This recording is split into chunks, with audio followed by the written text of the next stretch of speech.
ನಮಸ್ಕಾರ ವೀಕ್ಷಕರೇ, ಎಪಿಸೋಡ್ನಲ್ಲಿ ನಾನು ನಿಮಗೆ ಪ್ರೀ ಮ್ಯಾಟ್ರಿಕ್ ಮತ್ತು ಪೋಸ್ಟ್ ಮ್ಯಾಟ್ರಿಕ್ ಸ್ಕಾಲರ್ಶಿಪ್ ಆಲ್ರೆಡಿ ಅರ್ಜಿಯನ್ನು ಕರೆಯಲಾಗಿದ್ದು ಅದರ ಬಗ್ಗೆ ಡೀಟೇಲ್ ಆಗಿ ಇನ್ಫಾರ್ಮೇಷನ್ ನೋಡಲು ಹೋಗ್ತಾ ಇದ್ದೀನಿ.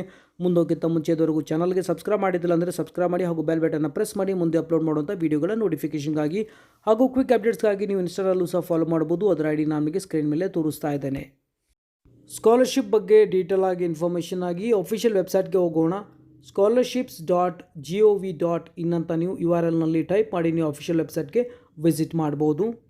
ಇಲ್ಲಿ ನಿಮಗೆ ಈ ರೀತಿ ಲೀಸ್ಟ್ ಬರುತ್ತೆ. ಸೊ ಡೀಟೇಲ್ ಆಗಿ ಓದ್ಕೋಬೋದು. ಮಿನಿಸ್ಟ್ರಿ ಆಫ್ ಮೈನಾರಿಟಿ ಅಫೇರ್ಸ್ ಅಂತ ಇದೆ. ಒಂದು ವೇಳೆ ಮೈನಾರಿಟಿ ಅಂಡರ್ ಬರಂಗಿದ್ರೆ ಇದರ ಮೇಲೆ ಕ್ಲಿಕ್ ಮಾಡಿ ಓದ್ಕೊಳ್ಳಿ. ಮತ್ತು ಗೈಡ್ಲೈನ್ಸ್ ಇದೆ, ಅದನ್ನು ಓದಿ. ಆಮೇಲೆ department of empowerment of person with disabilities ಅಂತ ಇದೆ. ಒಂದು ವೇಳೆ ಪರ್ಸನ್ ವಿತ್ ಡಿಸಬಿಲಿಟೀಸ್ ಇದ್ದರೆ ನೀವು ಸ್ಕಾಲರ್ಶಿಪ್ಗೆ ಅಪ್ಲೈ ಮಾಡಬೇಕಂದ್ರೆ ಕ್ಲಿಕ್ ಮಾಡಿ ಅದನ್ನು ಓದ್ಕೊಳ್ಳಿ. ಆಮೇಲೆ ministry of social justice and empowerment ಅಂತ ಇದೆ, SC ವಿದ್ಯಾರ್ಥಿಗಳಿಗಾಗಿದೆ. ಆಮೇಲೆ ಮಿನಿಸ್ಟ್ರಿ ಆಫ್ ಟ್ರೈಬಲ್ ಅಫೇರ್ಸ್ ಅಂತ ಇದೆ, ಅದರ ಮೇಲೆ ಕ್ಲಿಕ್ ಮಾಡಿ ST ವಿದ್ಯಾರ್ಥಿಗಳೆಲ್ಲ ಅಪ್ಲೈ ಮಾಡ್ಬೋದು. ಅದೇ ರೀತಿ ಸೋಷಿಯಲ್ ಎಜುಕೇಷನ್ ಆ್ಯಂಡ್ ಲಿಟ್ರಸಿ ಆಗಿರ್ಬೋದು ಅಥವಾ ಹೈಯರ್ ಎಜುಕೇಷನ್ಗಾಗಿರ್ಬೋದು. ಡೀಟೇಲ್ ಆಗಿ ನಿಮಗೆ ಸಂಬಂಧಪಟ್ಟ ಹಾಗೆ ಇಲ್ಲಿ ಆಲ್ರೆಡಿ ಕೊಟ್ಟಿರ್ತಾರೆ. ನಿಮಗೆ ಸಂಬಂಧಪಟ್ಟ ಹಾಗೆ ನೀವು ಅಲ್ಲಿ ಹೆಡ್ಲೈನ್ಸ್ ಓದಿ ಅದರ ಮೇಲೆ ಕ್ಲಿಕ್ ಮಾಡಿ ಡೀಟೇಲ್ಸ್ ಆಗಿ ಓದಿ ನಂತರ ನೀವು ಸ್ಕಾಲರ್ಶಿಪ್ಗೆ ಅಪ್ಲೈ ಮಾಡ್ಬೋದು. ಸ್ಕಾಲರ್ಶಿಪ್ಗೆ ಅಪ್ಲೈ ಮಾಡಲು ಅಂದರೆ ಪೋಸ್ಟ್ ಮ್ಯಾಟ್ರಿಕ್ ವಿದ್ಯಾರ್ಥಿಗಳು ಅಂದರೆ 10ನೇ ತರಗತಿ ಆದ ನಂತರ ವಿದ್ಯಾರ್ಥಿಗಳಿಗೆ ಸ್ಕಾಲರ್ಶಿಪ್ಗೆ ಅಪ್ಲೈ ಮಾಡಲು ಕೊನೆಯ ದಿನಾಂಕ 15 ನವೆಂಬರ್ 2020 ಆಗಿದೆ. ಯಾವ ವಿದ್ಯಾರ್ಥಿಗಳು ಪ್ರೊಫೆಷನಲ್ ಕೋರ್ಸ್ಗಳಿಗೆ ಇಂಜಿನಿಯರಿಂಗ್ ಆಗಿರ್ಬೋದು ಅಥವಾ ಮೆಡಿಕಲ್ ಕೋರ್ಸ್ಗಳಿಗೆ ಆಗಿರ್ಬೋದು ಅಥವಾ BSc ಆಗಿರಿ ಅಂದರೆ KCET ಮುಖಾಂತರ ನೀವು ಅಡ್ಮಿಷನ್ ತೆಗೆದುಕೊಂಡ್ರೂ ಸಹ ಲೇಟ್ ಆದರೂ ಸಹ ಡೇಟ್ ಎಕ್ಸ್ಟೆಂಡ್ ಆಗುವಂಥ ಸಾಧ್ಯತೆ ಇರುತ್ತೆ. ಮತ್ತು ಆಮೇಲೆ ಇಲ್ಲಿ ಲೇಟಾಗಿ ನೀವು ಅಡ್ಮಿಷನ್ ತೆಗೆದುಕೊಂಡ್ರೂ ಸಹ ನೀವು ಅಲ್ಲಿ ಅಪ್ಲೈ ಮಾಡ್ಕೊಳ್ಬೋದು. ಸೊ ಡೇಟನ್ನೆಲ್ಲ ಎಕ್ಸ್ಟೆಂಡ್ ಮಾಡ್ಬೋದು ಅಥವಾ ಅದರೊಳಗಡೆ ನಿಮ್ಮ ಅಡ್ಮಿಷನ್ ಅಂತೂ ಆಗಿರುತ್ತೆ. ಈಗ ನೋಡೋಣ ಸ್ಕಾಲರ್ಶಿಪ್ಗೆ ಯಾವ ರೀತಿ ಅಪ್ಲೈ ಮಾಡಬೇಕಂತ ಹೇಳಿ. ಒಂದು ವೇಳೆ ನೀವು ಆಲ್ರೆಡಿ ಅಪ್ಲೈ ಮಾಡಿದ್ದು ರಿನ್ಯೂವಲ್ಗೋಸ್ಕರ ಮಾಡ್ಬೋದು ಅಥವಾ ಮೊದಲನೇ ಸಲ ಅಪ್ಲೈ ಮಾಡ್ತಾ ಇದ್ದರೆ ನ್ಯೂ ರಿಜಿಸ್ಟ್ರೇಷನ್ ಮೇಲೆ ನೀವು ಕ್ಲಿಕ್ ಮಾಡಿ ಅಪ್ಲೈ ಮಾಡ್ಬೋದು. ಅಥವಾ ನೀವು ಲಾಗಿನ್ ಮೇಲೆ ಕ್ಲಿಕ್ ಮಾಡಿ ಇಲ್ಲಿ ಫ್ರೆಶ್ 2020-21 ಅಂತ ಇದೆ ನೋಡಿ, ಅದರ ಮೇಲೆ ಕ್ಲಿಕ್ ಮಾಡಿ ಸಹ ನೀವಲ್ಲಿ ಅಪ್ಲೈ ಮಾಡ್ಬೋದು. ನೀವು 2020 ಮೇಲೆ ಕ್ಲಿಕ್ ಮಾಡಿದಾಗ ಈ ರೀತಿ ಓಪನ್ ಆಗಿರುತ್ತೆ.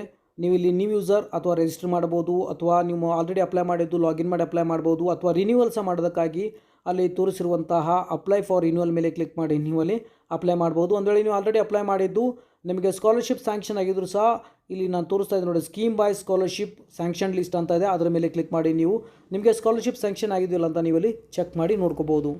ನೀವು ಯೂಸರ್ ಆಗಿದ್ದರೆ ನ್ಯೂ ಯೂಸರ್ ಮೇಲೆ ಕ್ಲಿಕ್ ಮಾಡಿದಾಗ ನಿಮಗೆ ಡೀಟೇಲ್ ಇನ್ಫಾರ್ಮೇಷನ್ ಬರುತ್ತೆ. ಅದ್ರ ಬಗ್ಗೆ ದಯವಿಟ್ಟು ಡೀಟೇಲ್ ಆಗಿ ಓದ್ಕೊಳ್ಳಿ. ಓದ್ಕೊಂಡಿದ್ದ ನಂತರ ಈ ಪೇಜನ್ನು ನೀವು ಸ್ಕ್ರಾಲ್ ಡೌನ್ ಮಾಡಿ. ಡೀಟೇಲ್ ಆಗಿ ಓದಿದ ನಂತರ ನೀವು ಪೇಜ್ನ ಸ್ಕ್ರಾಲ್ ಡೌನ್ ಮಾಡಿದಾಗ ನಿಮಗೆ ಈ ರೀತಿ ಬರುತ್ತವೆ. I have read and understood the guidelines for registration ಅಂತ ಈ ರೀತಿ ಇರುತ್ತೆ. 3 ಮೇಲೆ ನೀವು ಕ್ಲಿಕ್ ಮಾಡಿ ನೀವಲ್ಲಿ ಕಂಟಿನ್ಯೂ ಅಂತ ಅದರ ಮೇಲೆ ಕ್ಲಿಕ್. ನಂತರ ಈ ರೀತಿ ಪೇಜ್ ಓಪನ್ ಆಗುತ್ತೆ. ಅಲ್ಲಿ ನೀವು ನಿಮ್ಮ ಸ್ಟೇಟ್ನ ಸೆಲೆಕ್ಟ್ ಮಾಡ್ಕೊಳ್ಳಿ, ಸ್ಕಾಲರ್ಶಿಪ್ ಕ್ಯಾಟಗರಿಗೆ ಸೆಲೆಕ್ಟ್ ಮಾಡ್ಕೊಳ್ಳಿ. ಸೊ ಅದಾದ ನಂತರ ನೀವು ನೋಡ್ಬೋದು name of student, scheme type ಅಂತ ಡೀಟೇಲ್ ಆಗಿ ನೀವು ಅದನ್ನು ಕರೆಕ್ಟಾಗಿ ಸೆಲೆಕ್ಟ್ ಮಾಡಿಕೊಂಡು ನೀವು ರಿಜಿಸ್ಟ್ರೇಷನ್ನ ಮಾಡ್ಕೊಳ್ಬೋದು. ನಂತರ ಲಾಗಿನ್ ಆಗಿ ಅಲ್ಲಿ ಬೇಕಾಗಿರುವಂಥ ಡಾಕ್ಯುಮೆಂಟ್ಸ್ಗಳನ್ನು ಅಪ್ಲೋಡ್ ಮಾಡಿ ನೀವು ಸ್ಕಾಲರ್ಶಿಪ್ಗೆ ಅಪ್ಲೈ ಮಾಡ್ಕೊಳ್ಬೋದು. ಇದನ್ನು ಮೊಬೈಲ್ನಲ್ಲೂ ಸಹ ಮಾಡ್ಕೊಳ್ಬೋದು. ಅದಕ್ಕಾಗಿ ನೀವು ಯಾವ ರೀತಿ ಬ್ರೌಸರ್ನಲ್ಲಿ ಹೋಗ್ಬೇಕನ್ನೋದು ನಾನು ನಿಮ್ಗೆ ಹೇಳ್ತಾ ಇದ್ದೀನಿ ನೋಡಿ. ಸ್ಕಾಲರ್ಶಿಪ್ನ ಮೊಬೈಲಲ್ಲಿ ಅಪ್ಲೈ ಮಾಡಲು ನೀವು ಕ್ರೋಮ್ ಬ್ರೌಸರ್ನ ಓಪನ್ ಮಾಡ್ಕೊಳ್ಬೋದು. ಮತ್ತು ನಾನು ಹೇಳಿರುವ ಹಾಗೆ ಅಫಿಷಿಯಲ್ ವೆಬ್ಸೈಟ್ಗೆ ನೀವು ವಿಸಿಟ್ ಮಾಡಬೇಕಾಗತ್ತೆ. ನಂತರ ಅಲ್ಲಿ ನೀವು ಸೆಟ್ಟಿಂಗ್ಸಿಂದ ಡೆಸ್ಕ್ಟಾಪ್ ಸೈಟ್ ಅಂತ ಇದೆ, ಅದರ ಮೇಲೆ ನೀವು ಕ್ಲಿಕ್ ಮಾಡಿ ಡೆಸ್ಕ್ಟಾಪ್ ವರ್ಷನ್ನ ನೀವು ಯೂಸ್ ಮಾಡ್ಕೊಳ್ಬೋದು. ಆವಾಗ ನೀವು ಅಲ್ಲಿ ಬೇಕಾಗಿರುವಂಥ ಡಾಕ್ಯುಮೆಂಟ್ಸ್ಗಳನ್ನು ಅಪ್ಲೈ ಮಾಡಬಹುದು ಮತ್ತು ಮೊಬೈಲ್ನಲ್ಲಿ ಈಸಿಯಾಗಿ ನೀವು ಅಪ್ಲೈ ಮಾಡ್ಬೋದು.